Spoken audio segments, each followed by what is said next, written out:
Hey guys, welcome back to the show. I am Megan Hardy, your host and the founder of Fitness Uncharted, where we give you strategies to build muscle, lose body fat, improve your metabolism, and leave you feeling confident and empowered. So let's go ahead and jump right into this episode, you guys. We're going to be talking about alcohol and its impact and role in your fat loss efforts. And I'm also at the end of this episode going to give you guys some tips on how to reduce your alcohol consumption without feeling deprived. So let's first just talk about alcohol really quick and its role on your body or in your body. So there's not a lot of peer-reviewed studies out there done on specifically the effects of alcohol as it relates to fat loss efforts.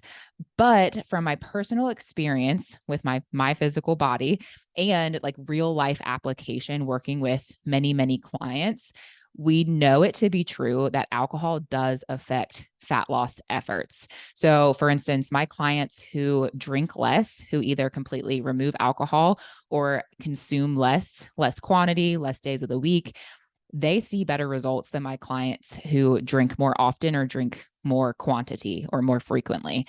And personally, in my own experience, my body really transformed a lot when I started cutting back on alcohol. And to this day, I still drink alcohol here or there. Yesterday, it was Labor Day weekend when I'm recording this, and I had like 3 White Claws yesterday. So I'm not coming from any kind of place of judgment. I want to go and let you guys know this while recording this podcast. But I can look objectively at the facts that now that I drink less than I used to, when I would kind of binge drink some beer or just, binge drink on the weekends and things like that, I see way better results now that I more infrequently drink alcohol. So we know that to be true, but whether alcohol, impacts fat loss efforts because it can alter some of our lifestyle choices and behaviors, like for instance, who doesn't get the munchies when drinking some alcohol, right? Or who wants to sleep in later the next day and might miss their workout, things like that. Like, yes, alcohol might impact negatively some of those behaviors that then impact your fat loss efforts, or be it that alcohol could impact fat loss efforts because alcohol is literally a toxin to your body. Like, there is no nice way around it, you guys. Like, I know people want to claim that red wine is quote unquote good for you, but that is because of the antioxidants found in red wine. That is not the alcohol content in red wine. So that the alcohol part, that is a toxin. Like, there is no way around that. So you might be much better off getting like a red wine, like for the antioxidant benefits, that is a alcohol-free wine, which I know some of you are like, what's the point of that? But that's the healthy part, is the antioxidants that you can get from it, not the alcohol itself. So, and since your body sees alcohol as a toxin, your liver will actually prioritize detoxifying the alcohol part out first before processing other things, like even like the food that you ate. So that's where it's not just a matter of like empty calories. Of course, that is a part of it. If you are filling a lot of your calories with the empty calories from alcohol, then that's not going to help your fat loss efforts and your overall body weight efforts or calorie efforts. But it's also how your body processes alcohol and getting that out. So this is where estrogens can even get recycled into the bloodstream. So things like your hormones that normally your liver would be, detoxifying and getting out so you can have hormone balance, things like estrogens can get recycled into the bloodstream, and you can see estrogen dominant symptoms by over consuming alcohol. This is something that also improved for me when I started cutting back on alcohol. Some of my PMS symptoms improved and got better. So it's fascinating, but alcohol definitely plays a role on our body's processes. And, I won't get into all of that right now, but beyond that, the other roles that alcohol can play and the other things that it can cause is like liver damage. Let's talk about that. The liver is primarily responsible for metabolizing alcohol. So the liver takes a major hit when we're drinking alcohol. And chronic alcohol abuse can lead to liver conditions such as like fatty liver, alcoholic hepatitis, fibrosis, cirrhosis. Cirrhosis is like a severe, irreversible scarring of liver tissue that can then result into liver failure. And I'm very, unfortunately, very familiar with this after having several people very close to me in ICU for liver damage for reasons of over consuming alcohol. And someone who's very near and dear to me that I love who actually had a liver transplant. So this is something that really hits home for me. And we won't get into this side of things, but I would just encourage you, if you're someone who's like, oh, that's not me, I'm so far removed from that. These people close to me did not think that they had an issue with alcohol either, or that they were over consuming it, but they were. So let's look at the other health effects of alcohol too, and take those things into consideration along with your fat loss efforts. But beyond that, it's also, there can be cardiovascular problems, cancer, the effects of alcohol and cancer, mental health issues, digestive issues, weakened immune system. So again, if your body is seeing alcohol as a toxin, it makes sense that you might have a weakened immune system with the more alcohol that you have, right? So the list goes on and on. So that's the synopsis on alcohol. We will move on so that to lift the conversation up a little bit, because I know y'all are probably like, wow, okay, I wasn't expecting to feel bad about my alcohol consumption. But guys, again, I'm not coming from a place of judgment with any of this. I still personally drink alcohol sometimes myself, but I am speaking objectively on it of like, hey, if we have certain goals, then we need to be aware of the role that alcohol plays in those goals. Like, let's all be realistic, okay? And talk from that place versus the emotional place of like, oh, I feel so guilty about drinking. You don't have to feel guilty about drinking. It's your choice, but just know what choices you're making. So let's get into some tips. If you want to cut back on your alcohol consumption, but you're finding it really hard, like with social events and whatnot, then here's a couple tips that might help you out. So number one is to have a non-alcoholic drink in your hand so you still feel like a part of the group. So that could be like a soda water with lime or lemon. That's like a really easy one I might get at the bar sometimes, because they always have soda water and lime and lemon. Or my personal fave, especially if I'm at a party or something like that, or even just at a family member's house, I'll either bring my own, or they might have some available, like some seltzer waters. So the things like LaCroix or the bubblies, or AHA is another brand, AHA, and they're just the bubbly waters. But pour that into a pretty glass, pour it into like what you would drink if you were having wine or something else at the party, and put it over ice, and no one even knows the difference, right? So have that drink in hand, because I find a lot of times it's the social aspect that people are going for, and they think that they won't be able to engage if they're not also engaging in the alcohol drinking. And that's really not true. And I've gone to parties and things in the past year or two since I've really, really cut back on my drinking even more, where I'm like, I don't even miss having the alcohol. Like if I have those fun drinks in my hand and stuff, like fun people, fun food, like I'm good. I don't really need it. So have that fun non-alcoholic drink in your hand. Tip number two is to use this as a time and as an opportunity to better your relationships and people skills. So I think a lot of us, without booze, like especially if you're an introvert or feeling really awkward, like that's okay, but embrace it and remember everyone's drinking. So they may not remember what you say anyway. So like if you're worried about being the non-drinker, well, if everyone else is drinking a lot, like they're probably going to have extended grace for you, in the sense of like, they're not judging too hard because they're probably not all the way in their right mind. But also use this as a time to just better your people skills, and like to embrace the social situation, and like actually use it as a time to like ask other people good questions. Like you can even come to the party prepared with topics to talk about and things like that. So I know a lot of times, like I've actually used alcohol in the past when I felt awkward, and I'm like, well, might as well take a shot or two to ease my nerves a little bit, and get the night started. But it's like, I don't want to have to need that. So I would encourage you to dig deeper if that's you, if you use alcohol as kind of a reason to quote unquote relax or to feel less awkward. Let's do a little bit more digging into what could help, ease some of your anxiety around social situations, and how can you improve your skills, relationship skills, and improve as a person. So that's tip number 2. Use it as an opportunity to practice some of those social skills. And then tip number 3 is to go in with a friend. This is really, really helpful. If you have another like-minded friend that you can take to the party, then do it.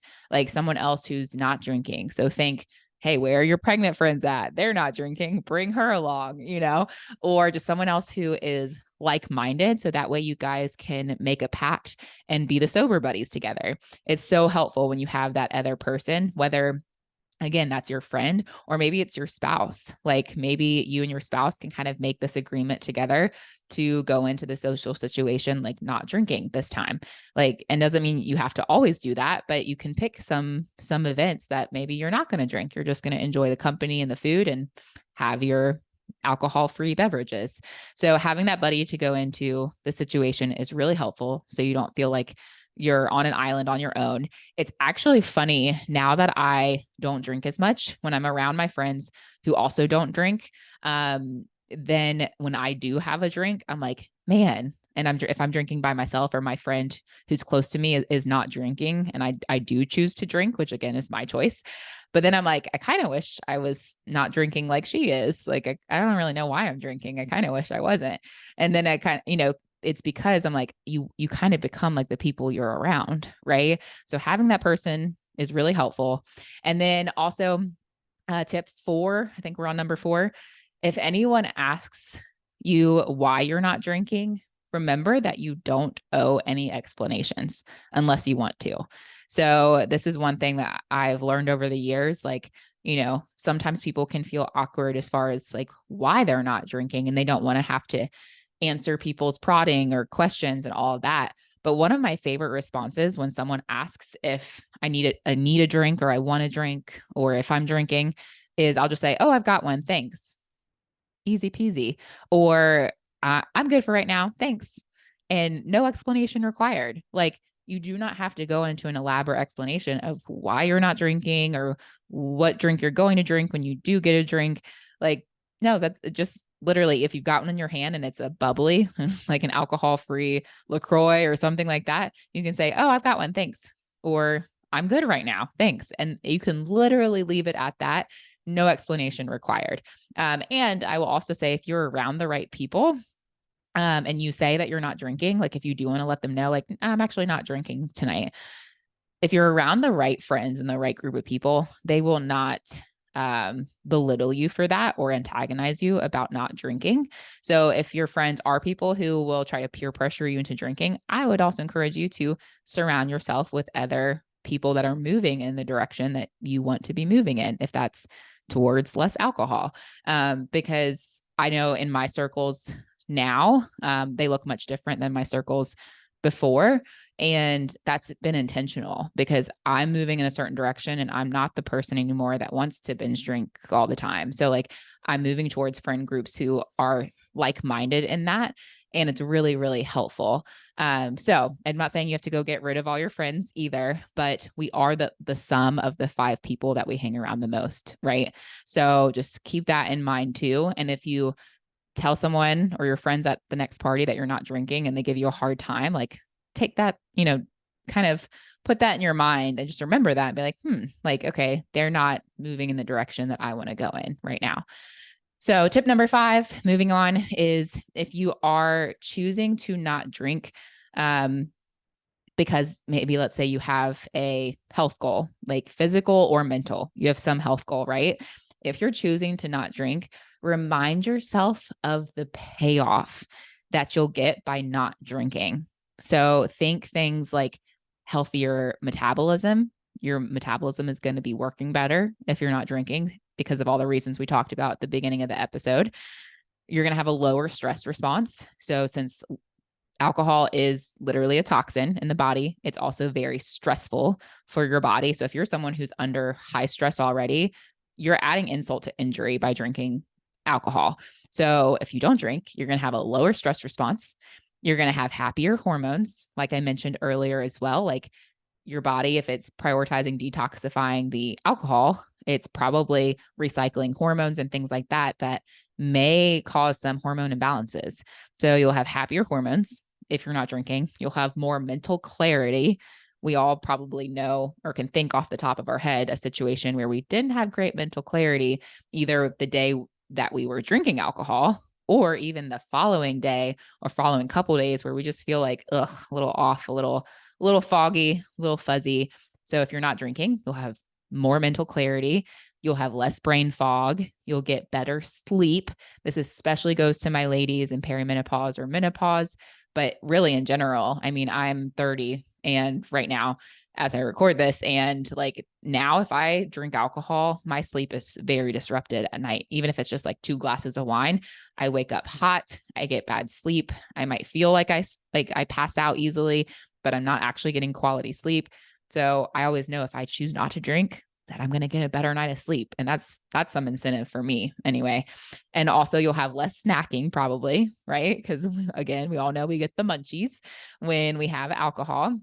I can't tell you how many nights, that I've come home and not even over drinking, just having a couple glasses of something. And when I get home, I'm like, that sounds really good. It's like versus having the discipline to stop my food intake. So less snacking, which will help your overall fat loss efforts. You'll have better judgment. You'll be more productive the next day. And guys, the list just goes on. So if you are trying to reduce your alcohol consumption, remind yourself of those things where in the moment, if you're like, it'd be so fun to just like throw a couple back, but you have these health and physical and mental health goals, remind yourself of the payoff. Okay. You have to delay the gratification. And then literally, if you just get through the night, and then the next day, you're probably going to be grateful and go like, man, I'm so glad like I didn't drink. I feel so good today. And so just remind yourself of the payoff when you're in the moment. All right. That helps a lot. So if you're trying to reduce your alcohol consumption, think of it like a game. Like just have fun with it. Okay. And if you do end up drinking, that's okay. Like don't beat yourself up about it, but you do have the power to say no, and it will help towards your fat loss efforts. So like, and even think about it this way, you guys, like your reason for not drinking, for my awkward introvert people, like that could literally even be your next conversation starter at your next party, right? So like dare to be different. Dare to be that person. If you are kind of one of the only people in your friend group right now, dare to be the one that doesn't drink as often. Like you'll stand out. And I know a lot of times we all want to blend into the crowd, but like be that person that stands out. And you might even encourage someone else to start moving in that healthier direction too. So again, this does not have to be all or nothing. There is no judgment here. It does not mean that you can't ever drink. Like I personally, I never tell my clients to do something that I personally wouldn't do myself. And like, I do drink sometimes myself. So I would never tell my clients or anyone else, hey, if you want to get in shape, like you can't drink anything, right? I don't come from that place, but I do want to give you like the objective facts and information to help you out on your health and fitness journey. So anyway, you guys, as always, I hope this helps, and I'll catch you on the next episode.